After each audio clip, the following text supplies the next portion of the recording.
नमस्कार, आपका स्वागत है अपने फेवरेट चैनल जय कोचिंग पर। तो आज हम बात करेंगे कुछ मेंसुरेशन के भी क्वेश्चन लेंगे, उसमें 2D भी लेंगे और हम 3D भी लेंगे। अब 2D देखिएगा, ध्यान से देखिएगा क्वेश्चनों को। यदि आपके पास ये कोई आयत है, रेक्टेंगल है, जिसकी भुजा 10 और ये 6 सेंटीमीटर है, आपसे कहा गया कि सबसे बड़े वृत्त का क्षेत्रफल, इसमें से बनाए गए सबसे बड़े वृत्त का क्षेत्रफल।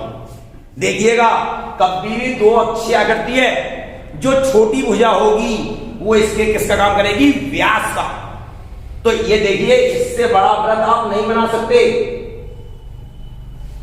सबसे बड़ा, यदि आप इतना बड़ा बनाने की कोशिश करेंगे तो ये बाहर चला जाएगा।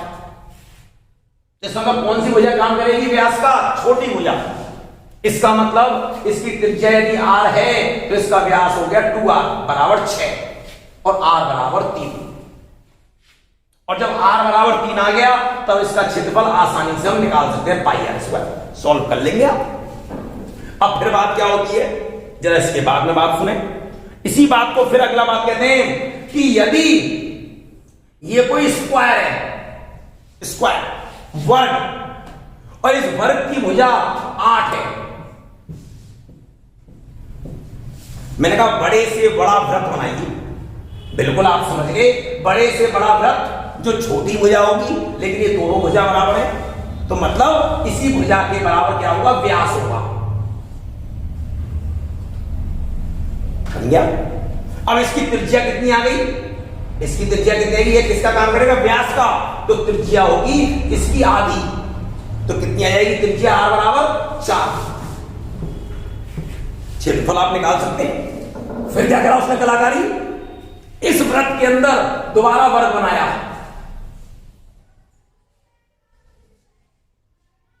इसके अंदर ये वर्ग बन गया। अब कहता है इस वर्ग के क्षेत्रफल और इस वर्ग के क्षेत्रफल में अनुपात ज्ञात करो। तो ध्यान दीजिएगा, अब इस वृत्त के अंदर ये वर्ग है। यदि किसी वृत्त के अंदर वर्ग हो, किसी वृत्त के अंदर वर्ग हो, तो वर्ग का विकर्ण उसके व्यास के बराबर होता है। यह बात आपको ध्यान रखनी है। यदि वर्ग के अंदर है वृत्त, तो वृत्त का व्यास उसकी भुजा के बराबर। यदि वृत्त के अंदर वर्ग है तो वर्ग का विकर्ण वृत्त के व्यास के बराबर होगा। यदि हमने इसकी भुजा x मानी, ये भी x है, तो इसका विकर्ण कितना आएगा? इसका विकर्ण आएगा x√2। किससे आएगा? पाइथागोरस में से। अब इसकी त्रिज्या कितनी आएगी? 4। तो व्यास कितना हो गया इसका? 8। तो ये किसके बराबर होगा? व्यास के। x√2 बराबर 8। तो x बराबर कितना आ गया? 8/√2। √2 का ऊपर गुणा, √2 का नीचे गुणा। ये 2 से 4 बार 4√2। बिल्कुल बात क्लियर है? 4√2 आ गया। अब कहता है इसके क्षेत्रफल और इस छोटे वाले के क्षेत्रफल में अनुपात निकालो। तो ध्यान दीजिएगा, बड़े वाले वर्ग का क्षेत्रफल 8 का वर्ग और छोटे वाले का 4√2 का वर्ग। 8 × 8 बटे 4√2 गुणा 4। 4 दूनी 8, 4 दूनी 8 और √2 गुणा √2, 2 से ये 2 कर दिया, 2/1। तो मैं आपको ये सिखाना चाह रहा हूं कि कभी भी इस प्रकार एक वृत्त के अंदर वर्ग, वर्ग के अंदर वृत्त, मैं इसकी सुपर टेक्निक दूंगा फिर आपको। देखिएगा बात को ध्यान से, इस बात को ध्यान देने देखिएगा। अब आपकी ये बात क्लियर हो चुकी है कि यदि किसी वर्ग के अंदर वृत्त है तो क्या थ्योरी निकल के आई? वर्ग की भुजा बराबर वृत्त का व्यास। लेकिन वृत्त के अंदर वर्ग है, तब क्या थ्योरी निकल के आई? तब थ्योरी निकल के आई वर्ग का विकर्ण, वर्ग का विकर्ण बराबर वृत्त का व्यास। इसको हम 3D में इस्तेमाल करेंगे। अभी इस्तेमाल करेंगे घन घनाभ बेलन शंकु गोले में कि इसका इस्तेमाल कैसे होगा। तो देखिए क्वेश्चन क्या आता है। क्वेश्चन आता है, क्वेश्चन वो कहता है कि यदि किसी घनाभ की विमाएं मतलब भुजा 10 सेंटीमीटर, 8 सेंटीमीटर तथा 6 सेंटीमीटर है। वृत्त में घनाभ इसमें तो बड़े से बड़े बेलन का आयतन ज्ञात कीजिए।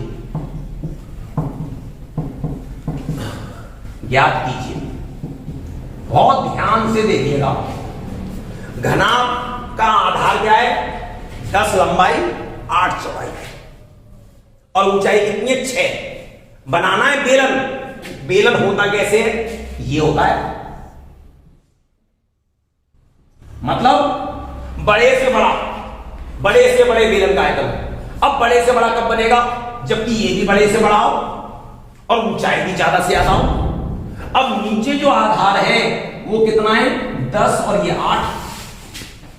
तो इसमें छोटी भुजा कौन सी है? 8। अब नीचे क्या बनेगा? इसमें वृत्त बनना है नीचे। भाई गोलाकार होता है नीचे वृत्ताकार। तो इसकी त्रिज्या कितनी होगी? इसका व्यास जो होगा वो किसके बराबर होगा? 8 के। 2r बराबर 8। बिल्कुल थ्योरी बिल्कुल क्लियर। r बराबर कितना आ गया? 4। ये बात बिल्कुल क्लियर। अब इस घनाभ की ऊंचाई कितनी है? 6। तो बड़े से बड़ा बेलन बनना है तो उसकी ऊंचाई कितनी ऊंची? पूरे यदि कमरे की ऊंचाई 6 है तो बेलन में कितना ऊंचा होना चाहिए? 6 होना चाहिए। ऊंचाई कितनी आ गई? 6। और आयतन क्या होता है बेलन का? Pi R square H. Pi R की वैल्यू 4 गुणा 4 और एच की वैल्यू 6। 4 × 4 = 96 pi centimetre. इसी क्वेश्चन में देखिए भाषा में दिक्कत करता है। क्या दिक्कत करता है? आपको यही ध्यान रखना है पेपर में कि भाषा क्या कह रहा है। इसी क्वेश्चन में क्या कहता है कि लंबे से लंबे बेलन का आयतन बताओ। लंबे से लंबे बेलन, ये रहा घनाभ, ये 10, 8 और ये 6। लंबे से लंबा बेलन, तो बेलन ऐसे कटेगा। क्यों? तभी तो लंबाई ज्यादा होगी। यही तो ऊंचाई तो लंबाई का काम करती है। इसका मतलब ये किसका काम करेगा? ऊंचाई का। मैंने क्या बोला? लंबे से लंबा बेलन, लंबे से लंबा, ये शब्द इस्तेमाल कर रहा हूं। तो सबसे लंबी भुजा कितनी है? 10। तो इसका मतलब ऊंचाई कितनी होगी? 10 बेलन की। अब फिर भी 2 भुजा हो जाएगी, 8 और 6। बात आपसे ये हुई कि जो छोटी भुजा होती है वो व्यास का काम करती है। अब 8 और 6 है तो छोटी भुजा कितनी है? 6। तो 2r बराबर कितना आ गया? 6 और r बराबर कितना आ गया? 3। अब आयतन क्या होगा? पाई आर स्क्वायर इंटू एच।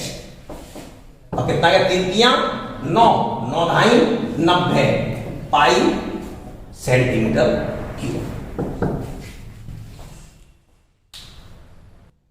देखिएगा हम सारे फॉर्मूले में ध्यान देते रहेंगे, सारे फॉर्मूले में ध्यान देंगे और फिर मैं आपको ये ट्रिक बताऊंगा जिसमें परसेंट के क्वेश्चन आते हैं। सबसे ज्यादा बच्चा डरता है परसेंट के क्वेश्चन से, वो से बड़े खतरनाक लगते हैं। तो देखिए क्या टेक्निक बताऊंगा, ध्यान दीजिएगा। आपको पता है कि घनाभ का आयतन आपने पढ़ रखा है। घनाभ का आयतन आपने घनाभ का आयतन पढ़ा है, लंबाई गुणा चौड़ाई गुणा ऊंचाई। खाली यही नहीं याद करते रहेंगे कि लंबाई गुणा चौड़ाई गुणा ऊंचाई। अरे नहीं, ऐसे थोड़ी याद करते। मतलब समझिए कितनी भुजाओं का गुणा हो रहा है? 3 भुजाओं का। 3 भुजाओं का गुणा हो रहा है। अब आपसे पेपर में क्वेश्चन कैसे आता है? एक 10 मीटर लंबा, 8 मीटर चौड़ा और 6 मीटर ऊंचाई का एक गोदाम है जिसमें 1500 बोरी आती है। कितनी बोरी आती है? 1500 बोरी आती है। फिर क्या कहता है? फिर कहता है यदि गोदाम की सभी विमाओं को दुगुना कर दिया गया तो कितनी बोरी आएंगी? हम करेंगे ही। आप सोचें जरा, किसी बर्तन में 10 लीटर पानी आता है, वैसा ही एक बर्तन और रख दिया जाए तो कितने लीटर हो जाएगा? 20 लीटर। मतलब आयतन कितना हुआ? दुगुना हुआ तो दुगुना अच्छी जा रही है। एक तिगुना हो जाएगा तो तिगुना आएगा। सभी विमाएं दुगनी हुई, ये भी दुगनी हो गई, ये भी दुगनी हुई और ये भी दुगनी हुई। मतलब दुगनी हुई और दुगनी हो गई। कितने गुना हो गया? 8 LPH। पहले वाले आयतन का कितने गुना हो गया? 8 गुना। और जब 8 गुना हो गया तो बोरी भी कितनी गुना आएंगी? 8 गुना। पहले कितनी बोरी आ रही थी? 1500। अब आयतन कितना हो गया? 8 गुना। तो 8 का गुणा कर दिए, 12,000 बोरी आएंगी।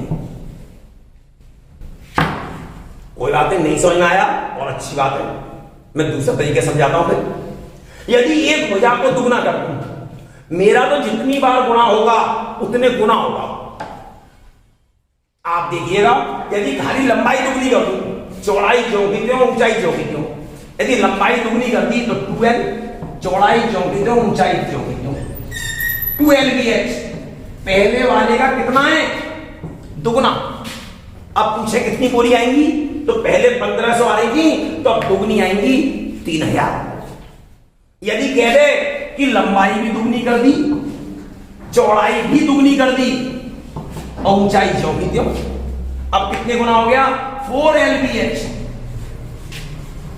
4LBH तो कितना आ गया? 4 गुना। आयतन कितने गुना हुआ? 4 गुना। और जब 4 गुना हुआ तो 4 गुना बोरी आएंगी। ये बहुत लंबे लंबे क्वेश्चन हो जाते हैं। मैं तो आपको ट्रिक बता रहा हूं। मैं तो सभी फॉर्मूले का जबरदस्त इस्तेमाल समझाऊंगा। अभी देखिए, इसी में आपने चारों दीवारों का क्षेत्रफल कर पढ़ा था। चारों दीवारों का क्षेत्रफल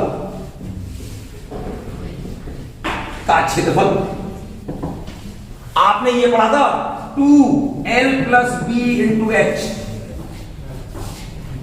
अब फिर ध्यान से सुनिएगा, मैंने आपसे कहा कि जब गुणा होगा तब गुणा करते चले आएगी। यदि जोड़ है तो गुणा है तो गुणा ही रहेगा। तो देखिएगा, मैंने कहा लंबाई दुगनी कर दी, चौड़ाई दुगनी कर दी और ऊंचाई भी दुगनी कर दी। अब बताओ चारों दीवारों का क्षेत्रफल कितना होगा?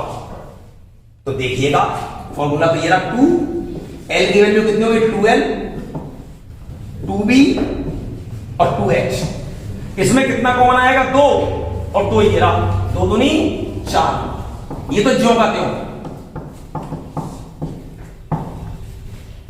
कितने गुना हो गया? ये 4 गुना। ये इतना तो ये है ही, ये तो जो बातें है ही।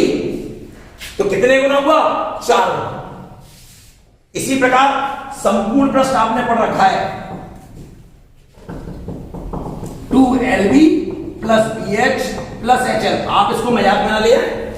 अब इस पर टेक्निक देखेंगे तब आप तंग रह जाओगे।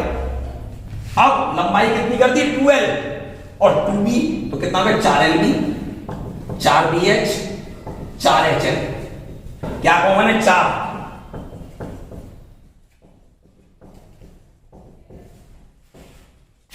देख लिए, पहले संपूर्ण पृष्ठ ये था, अब कितना हो गया? 4 गुना। कितने गुना हुआ? 4 गुना। जिस प्रकार मात्रक जब जुड़ रहे होते हैं तो वही मात्रक आता है। तो यदि दुगना और दुगना जुड़ रहा है तो सिर्फ दुगना ही होगा। जब गुणा होगा तभी हम 2 का 2 में मल्टीप्लाई, 3 का 3 में। अभी आपसे कह दिया सभी भुजा तिगुनी कर दी है, तो आयतन कितना होगा? बताओ। तिगुना कर दिया, 3 गुना 3 गुना 3 गुना 3 3 9 27 गुना। लेकिन यहां पर कितने गुना होगा? 3 गुना 3 गुना ये है, 3 गुना तो कॉमन और 3 गुना ये, 9 गुना खाली। ये भी कितने गुना होगा? 9 गुना। बिल्कुल बात क्लियर है यहां तक। अब बात को इससे आगे बढ़ाते हैं, इसके इस्तेमाल देखिएगा। पेपर में क्वेश्चन आया, क्या क्वेश्चन आता है? सुपर तरीका देखिएगा, सुपर फॉर्मूला ध्यान में लीजिए। आपको कहता है यदि किसी यदि किसी घनाभ की लंबाई 50% बढ़ा दी जाए, चौड़ाई 20% बढ़ा दी जाए, ऊंचाई 10% बढ़ा दी जाए, तो आयतन कितने परसेंट बढ़ेगा? कितने परसेंट बढ़ेगा? कितने परसेंट? देखते ही खतरनाक, ये खोपड़ी खराब करने की चीज कहां से आ गई? टेक्निक याद रखिएगा, परसेंट का क्वेश्चन कभी भी आए इससे आसान हो नहीं सकता, सेकंडों में निकालेंगे, चाहे वो 2 अक्षय में हो चाहे 3 अक्षय में हो। बस ये ध्यान रखना है। उसने पूछा क्या है? उसने कहा आयतन कितने परसेंट होगा। आयतन क्या होता है? LBH।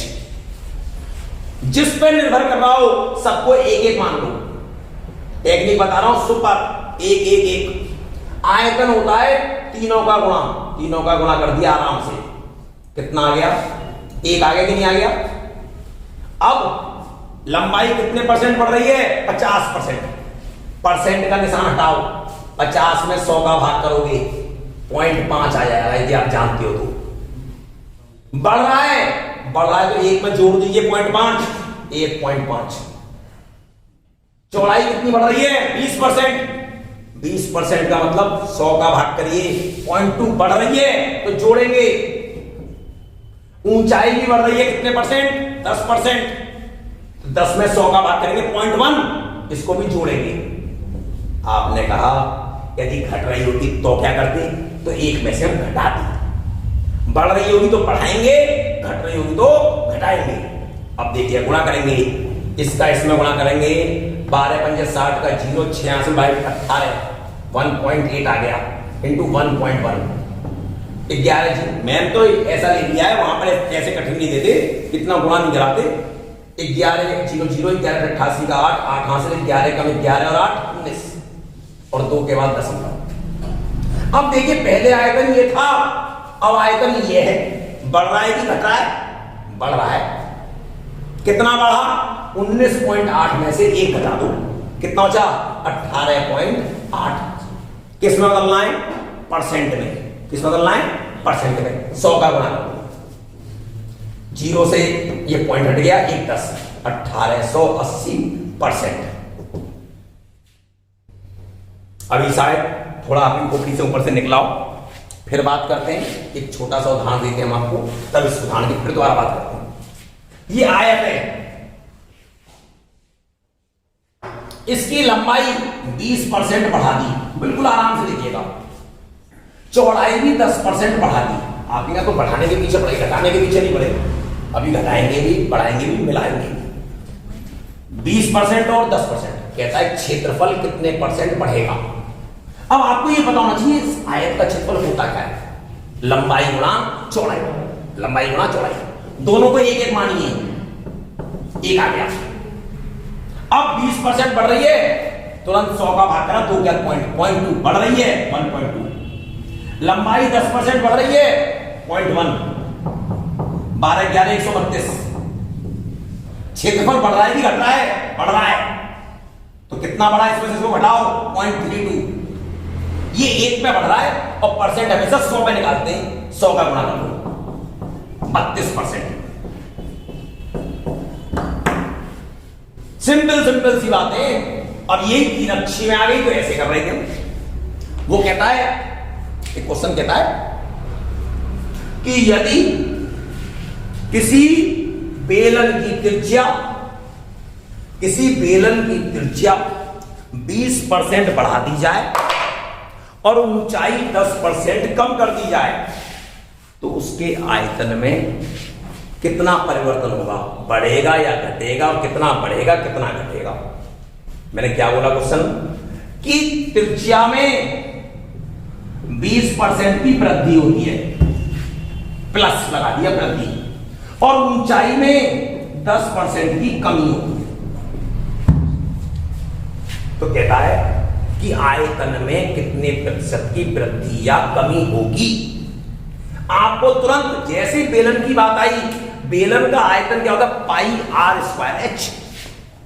यदि बेलन की त्रिज्या बढ़ाएं घटाएं या ऊंचाई बढ़ाएं घटाएं, रहेगा तो बेलनी।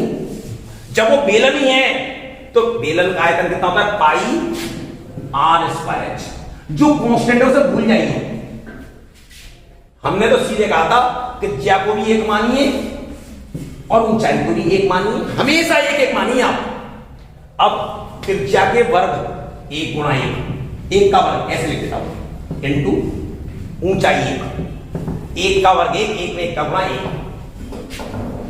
अब त्रिज्या में 20% की वृद्धि हो रही है, 20 में 100 का भाग करिए 0.2, इसमें जोड़ेंगे 1 में जोड़ेंगे तो 1.2 इंटू ऊंचाई में 10% की कमी हो रही है, 10 में 100 का भाग करेंगे 0.1 कमी हो रही है तो घटेगा, एक में से 0.1 घटा 0.9 बचेगा। घटेगा, घट रहा होगा तो घटाएंगे, जुड़ रहा होगा तो जोड़ेंगे। 1.2 का वर्ग 1.44 इंटू 0.9 गुणा करिए, 9 चौक 36, 3 हासिल, 9 चौक 36 होती है 39, 3 हासिल, 9 एकम 9 3 12 और 1 2 3 के बाद दशमलव। इससे ये ज्यादा है, इसका मतलब आयतन बढ़ रहा है। कितना बढ़ रहा है, इसको घटाओ, कितना बचेगा 0.296।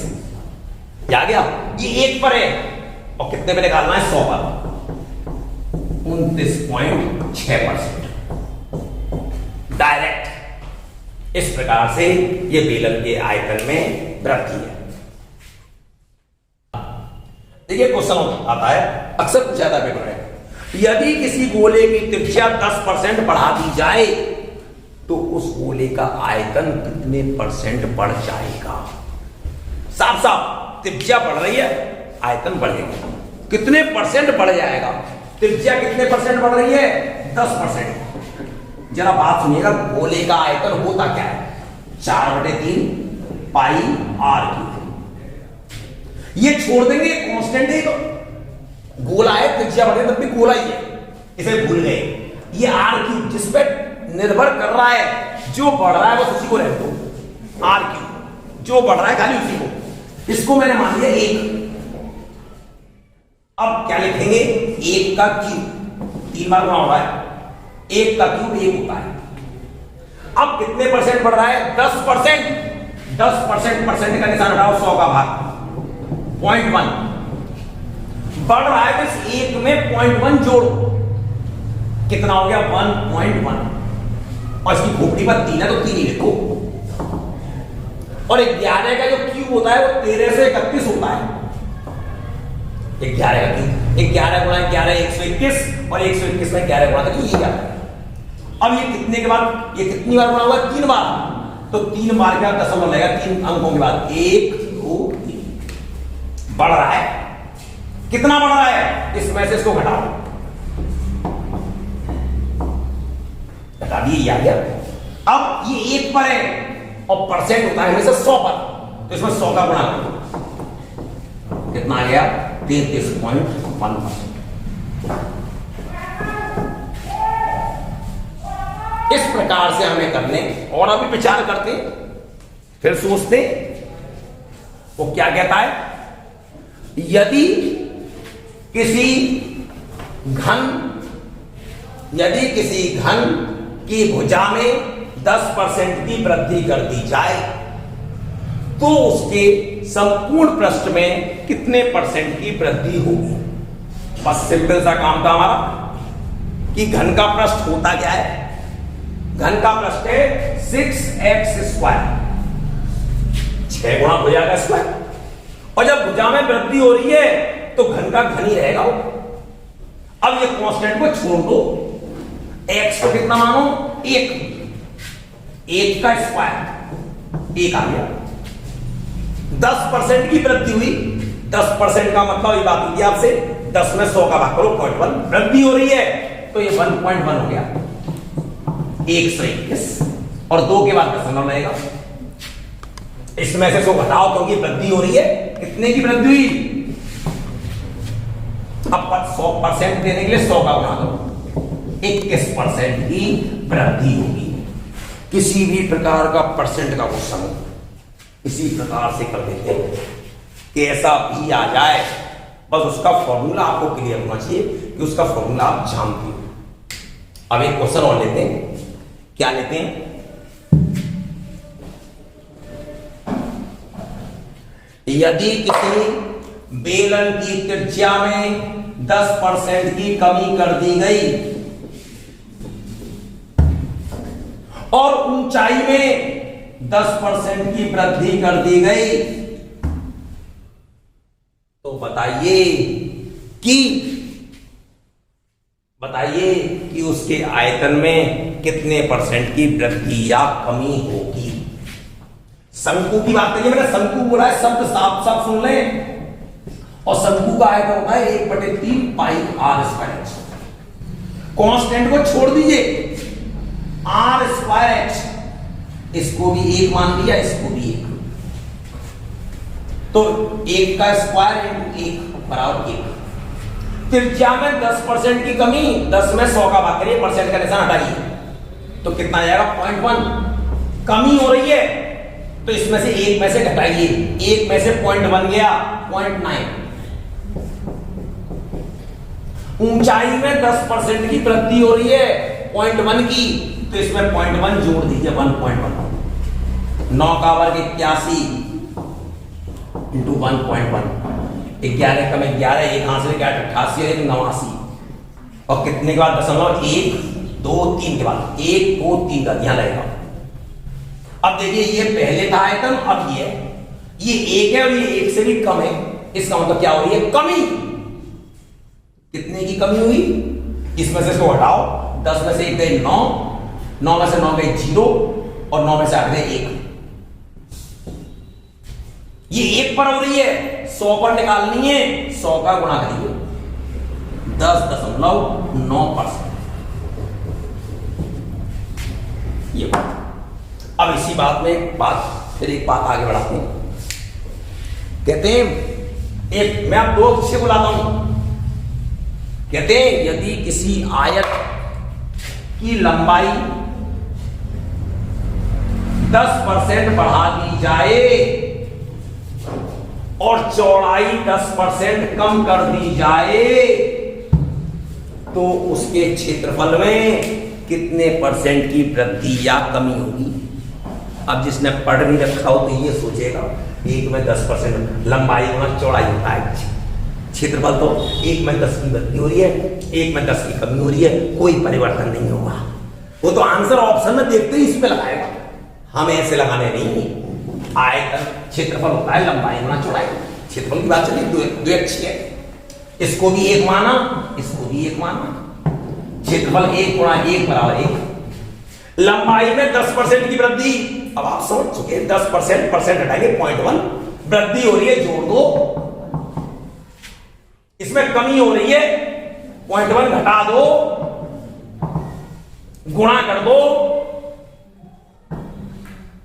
99, 99, 2 क्या सुनो, कमी आ रही है, क्या आ रही है? कमी। कितने की आ रही है? इसमें से 100 घटाओ, 1, 9 बचेगा, 9 में से 9 गए 0, और कितना आ गया? अब इसमें 100 का गुणा करो तो 1%। कमी आ रही है, कमी। ध्यान रखने की बात है, नहीं तो देखते ही रहेगा 10% की कमी, 10% की वृद्धि, अरे भैया कछु ना हो रहा है, तो बिल्कुल से ऐसा कभी भी बराबर आ जाए और एक एक खा तो खाली एक ही हो, तो हम तो सीधे कहते हैं, सीधी सी बात होती है, 10% की वृद्धि हो रही हो, आप किसी को 100 रुपए दे रहे हैं, 10% की वृद्धि कर दो, फिर 10% कमी कर दें, तो भाई साहब इसलिए डायरेक्ट फॉर्मूला भी आप इस्तेमाल कर सकते हैं। क्या इस्तेमाल कर सकते हैं? r²/100, और हमेशा लिखिए कमी। लेकिन मैं तो याद ही नहीं कराना चाह रहा, मैं तो ये टेक्निक कर दिए गड़बड़ ना हो, आप चलिए कर तो दीजिए। कितने परसेंट की वृद्धि थी? 10। कमी कितने की थी? 10/100, 1% आ गई, हमेशा कमी। लेकिन वो स्थिति कब होगी? जब समान हो, एक बार वृद्धि हो रही हो, उसी में फिर कमी हो रही होती है, ये फॉर्मूला होता है। लेकिन हम तो आपको ये सिखाना चाह रहे हैं, बताने का मन नहीं था लेकिन फिर बोल दिया मैंने। ये हमें हमेशा ध्यान रखेंगे।